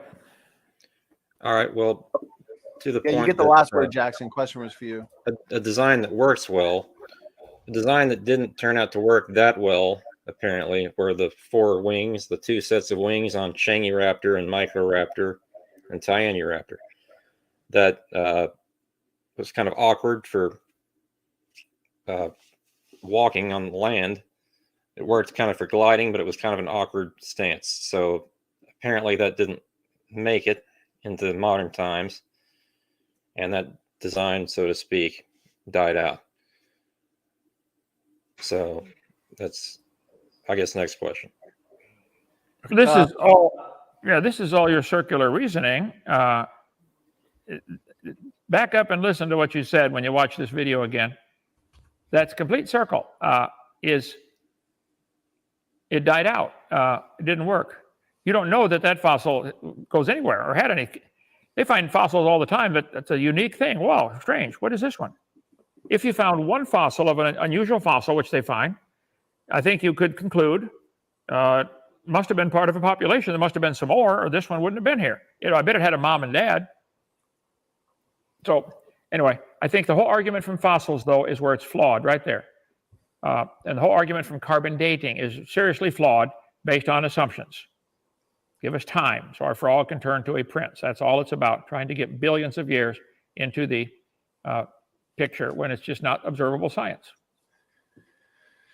All right. Thank you, Kent. To be fair, Jackson, if you want, you can have a quick final word on that question. That's all right. We can go to the next question. Okay, right. Donnie. Yeah. I get people comment on my channel. I challenge all the atheists to debate me on your channel because you're fair. And they say he believes in creation. That wouldn't matter if I debated on a channel that the guy believed in evolution. You're a fair moderator. I just want to point that out. Equal time, equals, no interrupting. Doesn't matter what you believe. You're a fair moderator, and you atheists ought to quit crying. Grow up. How many people have refused to debate now? You got how many pages of list of names? We have a list of about 30 pages now. We can post it in the chat for people to see. Please, post it in the chat. 30 pages of names who refuse to debate. Some they say, well, it's because it's on your channel and you happen to believe in creation. That doesn't matter. The fact that you're fair is all that matters. Good job. Go ahead. Well, I appreciate the kind words, brother. Any evolutionist who's in the live chat right now whose name is on the list, all you have to do to get your name off the list is take the evolution challenge. So give me a call or specifically give me a call and we'll set it up. So, okay. Appreciate that.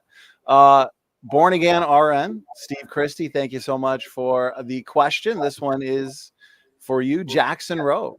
So Steve asks, if the dinos went extinct 65 million years ago, how did birds evolve from extinct animals?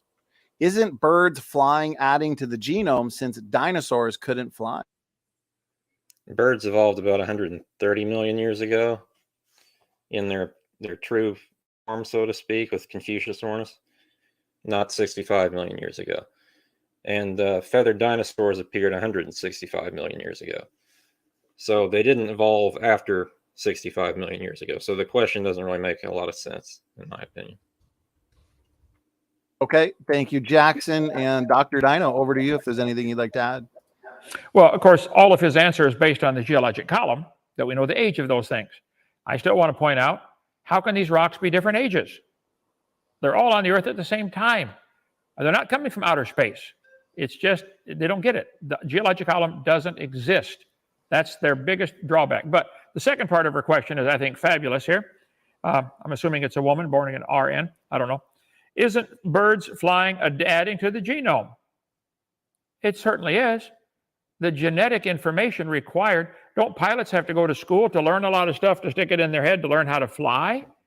How did a reptile learn to fly? Where did this new information come from? It's not just biological. There's a lot of nerve, a lot of memory, a lot of storage in the brain to be able to fly. I think it's imagination. That's all. Go ahead.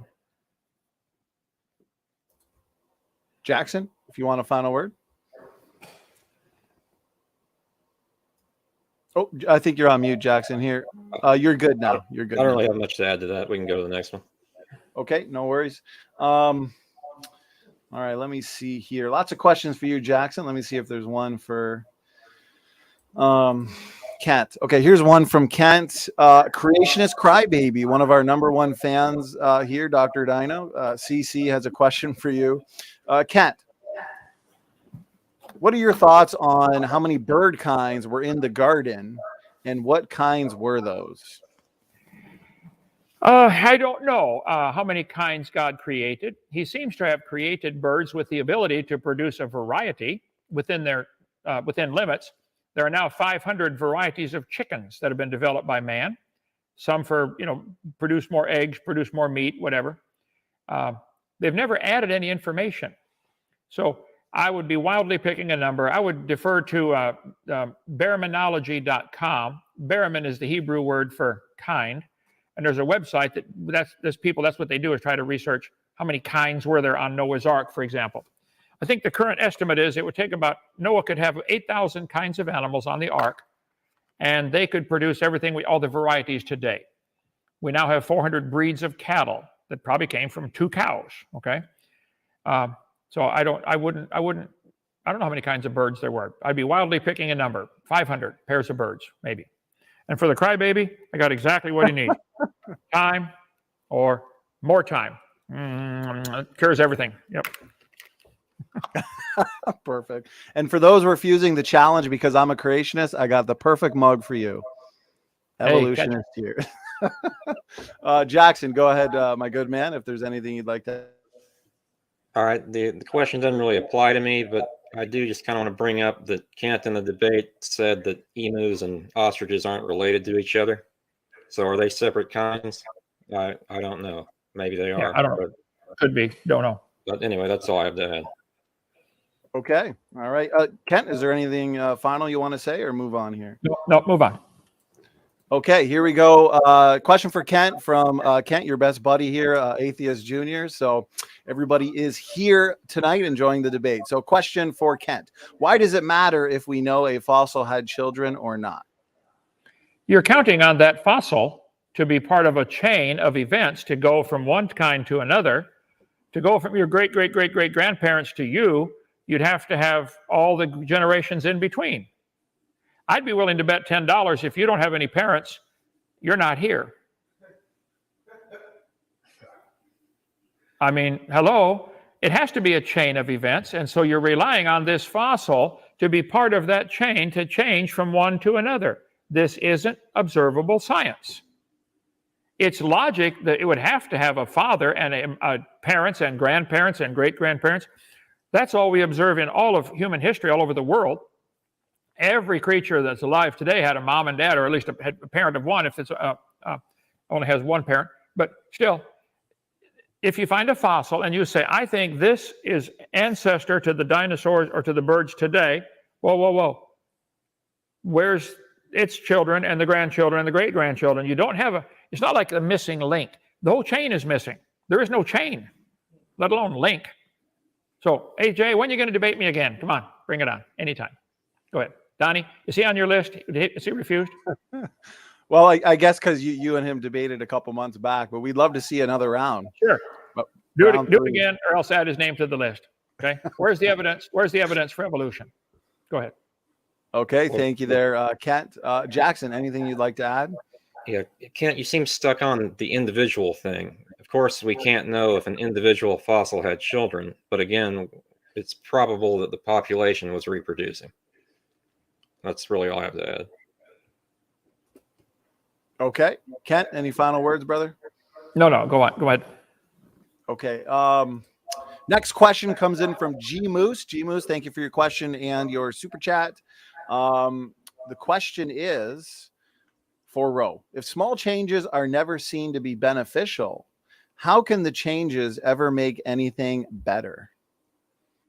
By that logic, they wouldn't, is the answer. But some mutations are beneficial. I know there seems to be a hang-up with that among the creationist community, but the fact is some mutations are beneficial. But yeah, anyway, to Kent. Okay, thank you. Kent, over to you. Has anybody ever demonstrated a beneficial mutation that added information? I would say, I want to see that. We have ducks here that come up to eat out of my hand when I go take my tours and feed with the kids and stuff. 2 of them have a mutation in their skull. Makes feathers grow funny on the side of their head. Okay? It's not beneficial. All mutations I'm aware of are harmful or fatal or neutral. They do nothing. Where's one that adds information? I don't think there are any. There are plenty of mutations that add information. De novo mutations, duplication mutations, all these can add information. Duplication isn't adding information. It's if I give you, hey, here's a book. Oh, here's 10 of the same book. It's the same book. Right, and then point mutations or other mutations can change that copy of that and make it different. Okay, let's do a whole debate on that. Where are the beneficial mutations? I'll take the position that's not, I don't think there are any. If you point to 1 or 2, you understand you'd have to have trillions to change a reptile to a bird. Trillions of mutations. There's no evidence for that. Okay, gentlemen, thanks for the back and forth, keeping this debate fun. Redefine Living has a question for Jackson. Sam, thanks for the question, brother. Okay, here it is. We have studies showing all mutations in fruit flies have been done, yet no evolution. How can you reconcile this with your evolutionary model? Well, we've seen microevolution by your definition in fruit flies, but have we ever seen a fruit fly turn into a cow? That's never going to happen. That's just not how it works. And I know that's a lot of what young Earth creationists seem to want to happen to prove macroevolution, but that's just never going to happen. Okay, thank you, Jackson. Kent, anything you'd like to add? Well, this is a classic example of how they have done scientific experiments, which is what science is supposed to do. They took the fruit flies, put them in a laboratory. They have a very short generation time. And they have nuked them and microwaved them and x-rayed them and frozen them and done all kinds of mean things to the flies, trying to force them to evolve. And all they've ended up with is fruit flies. They got flies with no wings. Can't fly. It's not a fly. They got flies with curled wings. They can't fly. I got pictures of all that here somewhere in my seminar. So that experiment demonstrated we can certainly get some changes. We cannot get any beneficial changes. So far, they didn't get any. Now, you might imagine that someday they will. Okay, well, that's not observable science. What we have observed is fruit flies always produce fruit flies without exception, and the changes that were induced were harmful. Exactly what I said. Mutations are harmful, fatal, or neutral.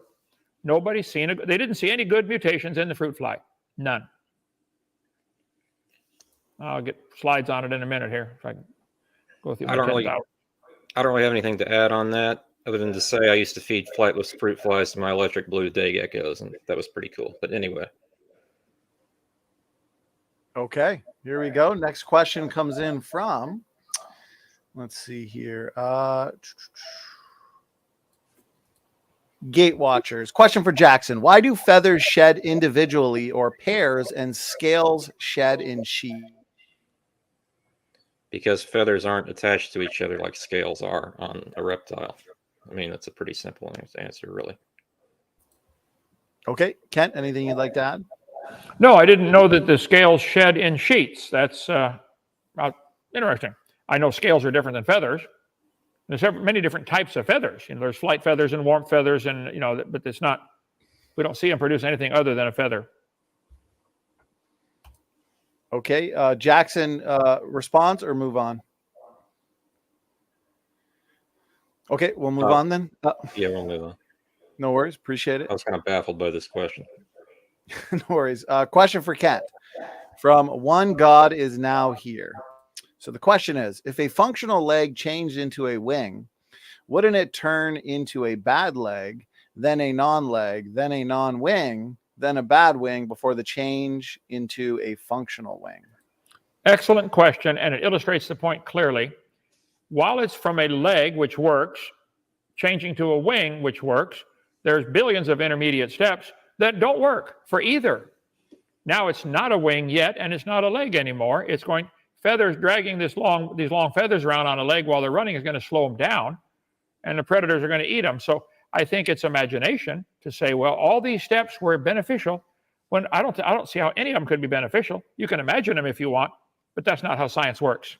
Science is what we can observe, study, test, and demonstrate. Okay, do it again. It's not science. Well, I do want to comment on that then. I kind of understand what he's saying now. The like Microraptor, for example, had two sets of wings, its front arms and its legs. For gliding, that would have been fine. For walking on the ground, it would have been kind of awkward. So it's kind of an awkward phase that didn't quite work out. But anyway.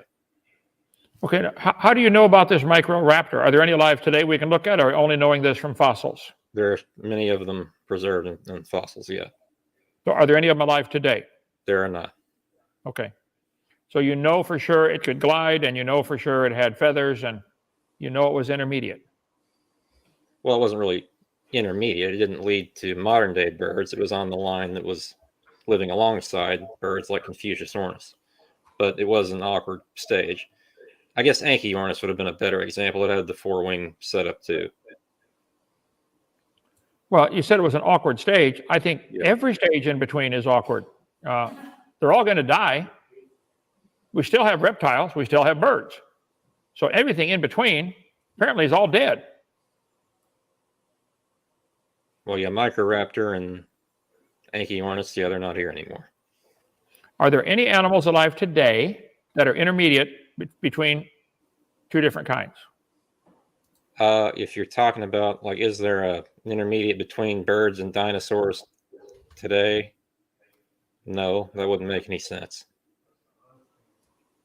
I found it. Okay. The fruit fly experiment. It's on seminar part 4. Okay. We're way past that, but they've not seen any. They got curly wings, no wings. Fruit flies refuse to become anything but fruit flies.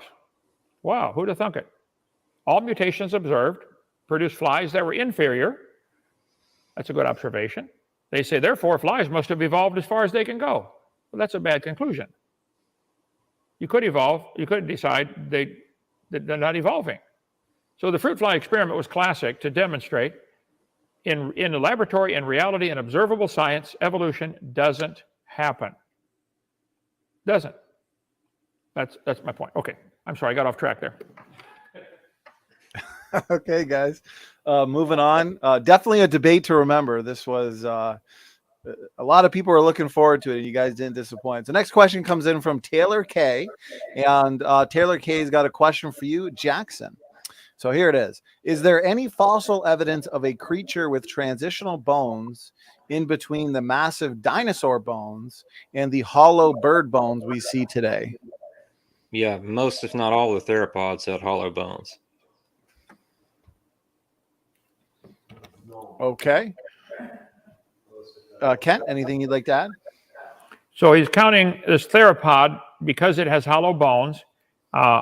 Therefore, you know it's intermediary. I would say maybe it's just a bunch of creatures that all have hollow bones. You don't know it's changing to something else. Again, no fossils are going to count. None. Where is it happening today? Take an animal with solid bones and turn them hollow. Well, it's called osteoporosis, but that's not really evolution. There is no evolution. It doesn't happen. It's a religion. It's imagination. All right, here we go. Question from Centurion 737. Thanks for your question. Questions for you, Jackson. How many mutations would it take to make the changes from reptile to bird? or how much new DNA information is required? Well, I would say there's no real way to know that, but I would think quite a bit. And I think Kent would agree. Yeah. So much, it's impossible. All right, gentlemen. Next question comes in from Bubblegum Gun, $2 super chat. Thank you so much. Ro, why are all bird dinos all fully feathered? Why are all bird dinos all fully feathered? Are you guys frozen? Did my Wi-Fi cut out? No. Okay. I We're thought good. you were just being still. I think we're all trying to figure out. We're all trying to take this question in. Okay. Why are all bird dinos fully feathered? Because they had feathers. I don't know how to answer that. Okay. Simple answer, short and sweet. Hey, I just work here, gentlemen. I get the questions, put them up on screen. Ken, anything you'd like to add? I don't know that they were. Is that true that they, rather than just getting one or two feathers on their head and then two on their butt or something, all of them are suddenly fully feathered? I have slides of what they're teaching on that, about these creatures getting feathers. And I think the question is legitimate. I didn't think about that, but that's correct. They seem to be showing all of a sudden they got feathers everywhere. Why not one at a time? What benefit would one feather do on top of its head as opposed to, here we go. Slide 2592, Alt-DV 2592. They seem to show all of a sudden a bunch of feathers. Where's the one with one feather or two feathers? If that's what the question is answered, the questioner is asking. A fair question. Unless he's wondering, Jackson, I'm not sure. I'm going to interpret this. Maybe he's saying all the feathered dinosaurs that you point to, since they have feathers and look like birds, maybe they're just birds and not actually dinosaurs. Well, for a 20-foot tyrannosaur with feathers, I think that's a stretch to say it's a bird. Okay, let's start winding it down here. Kent, question from Jade Bryan. Ask Kent to define a kind. Well, the Bible says if they can bring forth, they're the same kind.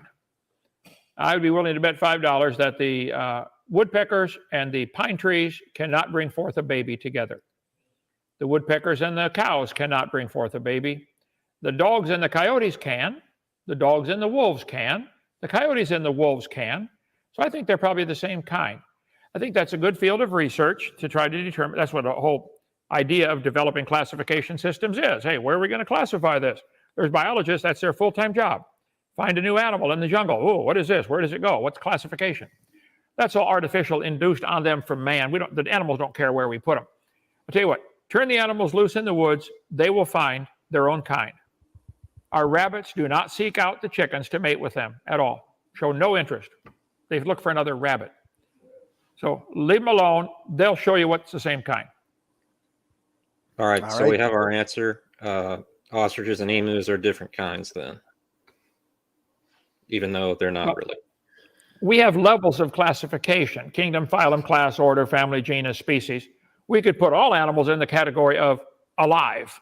Okay, come on. Sure. But as far as the biblical kind, when it says they're going to bring forth after their kind, I would say sometimes it would fall on our modern classification system at the species level, sometimes at the genus level, sometimes at the family level. I don't think that when God made the animals, he cared at all about Carolus Linnaeus and his classification system. They bring forth after their kind. That's another interesting thing. You say sometimes it's family, sometimes it's genus, which kind of is Jade's point that no one really knows what a kind is. No one really knows what a species is. There's 21 different definitions. The definition of species is kind of murky, but when you go up to genus, it's pretty clear what a genus is. We all know what a genus is. Okay, well, maybe kind is more along the genus level. Like I said, I don't think the animals care where we classify them, but if they can bring forth, they're certainly the same kind. Ostrich and emus cannot bring forth. So God made them. God might have made 100 different kinds of birds. Yeah, they're both ratites. Yeah, they're both ratites. Who told them? Who told them that? No one told them that. Some person, a human being, is deciding what group to put them in. They don't care. We put our nuts and bolts in one drawer and our screws in another drawer. They don't care which drawer we put them in. It's man classifying them. Our modern classification system is, I think it's great. We got to have it. I'm glad we have it. We classify vehicles into cars, trucks, SUVs, etc. That's fine. But the vehicle doesn't care. And the animals don't care where we classify them. The emus do not show any interest in the ostriches. And they don't mate with them. So they're not the same kind. Now, the coyotes show an interest in the dogs. When they get in heat, they make a coy dog. Okay, it must be the same kind. All right, gentlemen. Excellent debate. We're going to wrap it up there. We're almost at the 2-hour mark. Time really flies by with these debates. I enjoy them. The audience loves them. And I could listen to these all day. I want to say one of our moderators in the chat, Cheryl, thank you so much. She has linked and pinned the Evolution Debate Challenge document for people to check out. Kent and I were discussing that earlier. So please check out that link, share it around, and let's get these evolutionists to debate. So Jackson, you being the evolutionist tonight, thank you so much for doing this, engaging in this topic. Let's have some final words, final thoughts. Great to have you back. Good to see you're doing well. Final thoughts, final words. Go ahead. Yeah, I think me and Kent could do this for hours and just never run out of stuff to talk about. But 2 hours flies by. But it was fun, and I hope we get a maybe record 7th debate, Kent, someday. Anytime. That's all I really have to say. It was a fun debate. And I would like to close with Pascal's wager. Jackson, if you are right, evolution is true, I haven't lost a thing. I've enjoyed life. I'm having a blast. It's wonderful. If I die and find out that's it, okay. Actually, I wouldn't find out. I'd just be dead. I haven't missed a thing. But if I'm right and you're wrong, you lose eternity. So Pascal's wager. I can't lose either way. You can lose one way. So call our web ministry, 855-BIG-DINO. I'm extension 3. I take calls all day and half the night. Come visit us, Dinosaur Adventureland. It's free. We'll put you up, house you after about 2 days, give you a shovel, and put you to work. All right, gentlemen, great debate again. Dr. Kent, the Science Gent, and Jackson Rowe, thank you so much. To the audience and to you, Kent, we'll see you again tomorrow night, same time. Ryan Adler, Evolution on Trial. Okay, we're going to let the debaters get out of here. Kent, you get some rest, much deserved. You as well, Jackson. To the audience, I'm going to be back in 2 minutes for some reminders, but all this coffee and water, I got to run to the washroom real quick, and I'll be back. So we'll need some more coffee. Yeah. Okay, God bless all. We'll see you in a bit.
All right, I am back. A little bit of a break there. Just a couple minutes of reminders. For anybody new to this channel, this was, I think, our 235th debate or something like that. starting to lose count, but there is an entire debate playlist. You can find, for all you debate addicts, you can find debates on the nature of God, soteriology, plenty, of course, on creation, evolution. In terms of the evolution debate challenge, we've done about 45 so far. Last night, we had an open mic discussion, debate, Q&A with Professor David McQueen, our team geologist. His debate with King Crocoduck, the much anticipated debate with King Crocoduck, that's definitely going to be huge, is confirmed next Sunday. So it's supposed to be yesterday, Sunday. Now it's just going to be next Sunday, 6 o'clock EST. And last night was fun, though. It was worth it. We went almost 3 hours.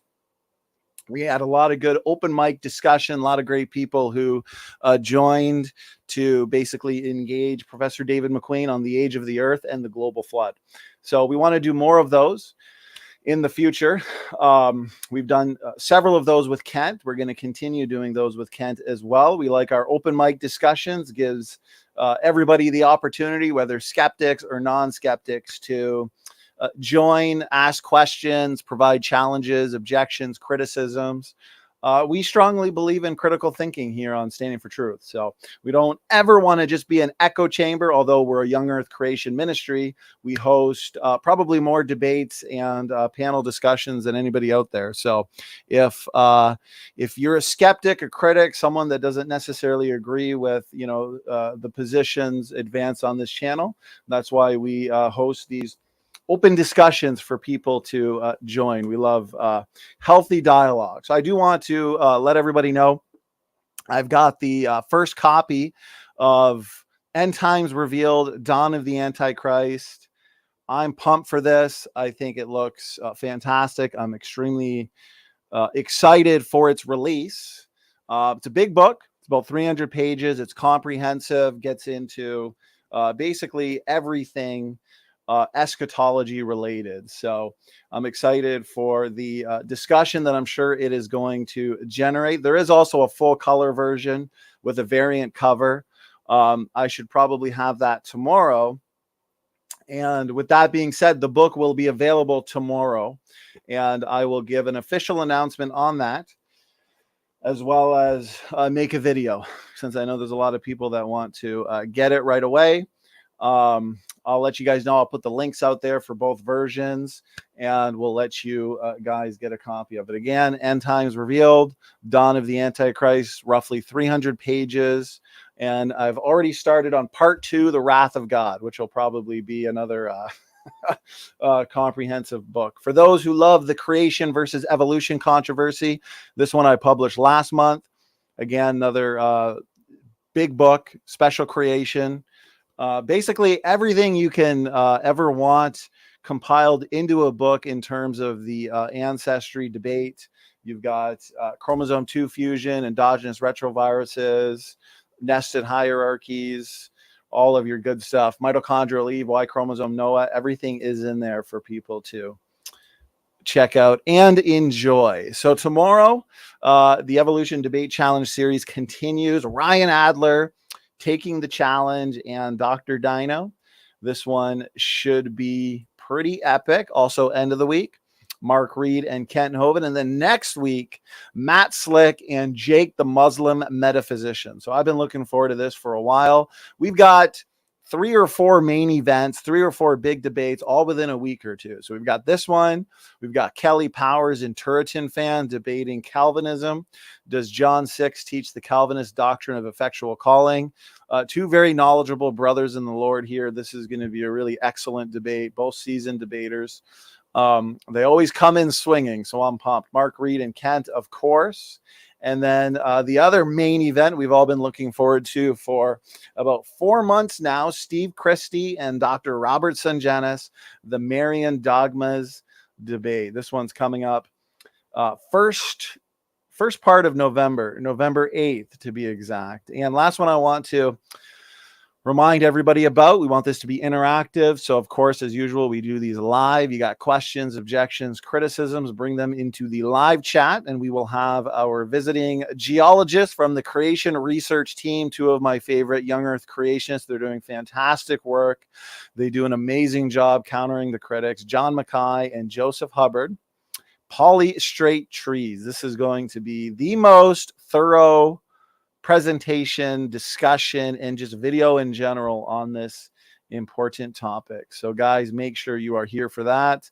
And lastly, here's the full color edition variant cover, which will be available tomorrow as well, which again, I will give you guys a reminder. So real quick, I want to look at the chat. Thank you everybody for the super stickers, super chats, much appreciated. Awesome. Thank you so much, Doki and Jonathan Prime. Good question about the hard cover. We may actually do that. Yes. We're going to have 2 so far that'll be available tomorrow, which will be the black and white and the full color. And then we're also looking for the possibility of doing a hardcover. I saw another comment here, but it's moving quick. I think it was from Richard Lee. I think I missed it already, but Richard, I did get your email. So I think Richard is interested in having a discussion on eschatology. And so since this book will definitely generate some debate, some healthy debate amongst the brothers, I'll set those up. I know there's a couple people who are interested in debating me specifically on the end times topic. So with that being said, guys, thank you so much for tuning in. I've been looking forward to this debate for a while, the return of Jackson Rowe. And I really enjoy these more so hyper-specific debates where we just kind of hash it out for 2 hours on a specific topic. Tonight being, did dinosaurs evolve into modern birds? I look forward to rewatching this. Tons of great discussion back and forth between Jackson and Kent. So please, if you're not yet subscribed, you love debates, lectures, presentations, interviews, and more, make sure to hit that subscribe button.